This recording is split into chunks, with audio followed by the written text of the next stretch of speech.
Cancer healer centre, a new beginning. अपहरण करून संतोष देशमुखांची हत्या केली. आरोपी सुदर्शन घुले, जयराम चाटे आणि महेश केदारची पोलिसांसमोर कबुली. तर प्रतीक घुलेनं हत्या केलेली जागा दाखवली.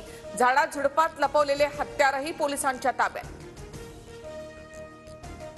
2 कोटी खंडणी द्या, मी वाल्मिकचा माणूस, असं घुलेनं म्हटलं. अवादा एनर्जी प्रकल्पावरील ऑफिस बॉयचा जबाब TV9च्या हाती. धनंजय मुंडे तुम्हाला बघून घेतील असं म्हणत अजून एका आरोपीने अवादा कंपनीच्या कर्मचाऱ्यांना धमकी दिली होती. जरांगेंचा दावा, तर सरकार मुंडेंना वाचवत असल्याचाही आरोप. धनंजय मुंडेंना अजून सह-आरोपी का केलं नाही? संतोष देशमुख हत्या प्रकरणात अंजली दमानिया यांचा सवाल. संतोष देशमुखांच्या हत्येच्या कटाचा मास्टरमाइंड वाल्मिक कराडच. खोक्या सापडतो, मग कृष्णा आंधळे का सापडत नाही? हे बीड पोलिसांचं अपयश. खासदार बजरंग सोनावणे यांची टीका.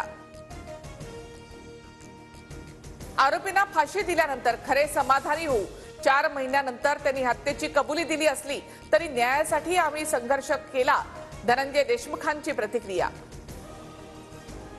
मोदींची सौगात हे मोदी हे, सौगात हे सत्ता आहे. बटेंगे तो कटेंगे म्हणणारे आता सौगात देणार. भाजपनं हिंदुत्व सोडलं असं जाहीर करावं. उद्धव ठाकरेंचा हल्लाबोल. चांगला कार्यक्रम आणला तर त्यात वाईट वाटण्याचं काय काम?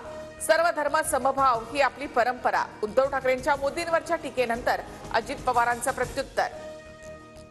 आमच्यावर आरोप करण्याआधी तुमच्या झेंड्यावरचा हिरवा रंग काढा. भाजपच्या हिंदुत्वाच्या मुद्द्यावरून उद्धव ठाकरेंचा भाजपवर निशाणा. शिवसेना एकच बाकी आहे, ती गद्दार एसनशी सेना. उद्धव ठाकरेंचा एकनाथ शिंदेंवर निशाणा. तर बदनामी झाल्याचं त्यांना वाटतंय, म्हणजे ते गद्दार आहेत. ठाकरेंची टीका. आमची भूमिका आधी आणि आताही सारखीच. ठाकरेंप्रमाणे आम्ही इतरांकडे झुकलेलो नाही. मंत्री संजय शिरसाटांचा उद्धव ठाकरेंवर पलटवार.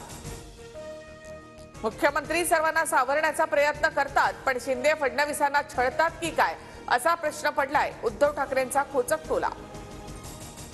इंदिरा गांधींच्या काळातच संविधानाला हात लावला गेला. इंदिरा गांधी न्यायालयापेक्षा स्वतःला सुप्रीमो समजत होत्या. मुख्यमंत्री फडणवीसांची टीका.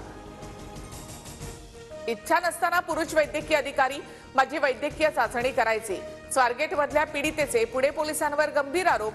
केसमध्ये सरकारी वकील म्हणून सरोदेंची नियुक्ती करण्याची मागणी.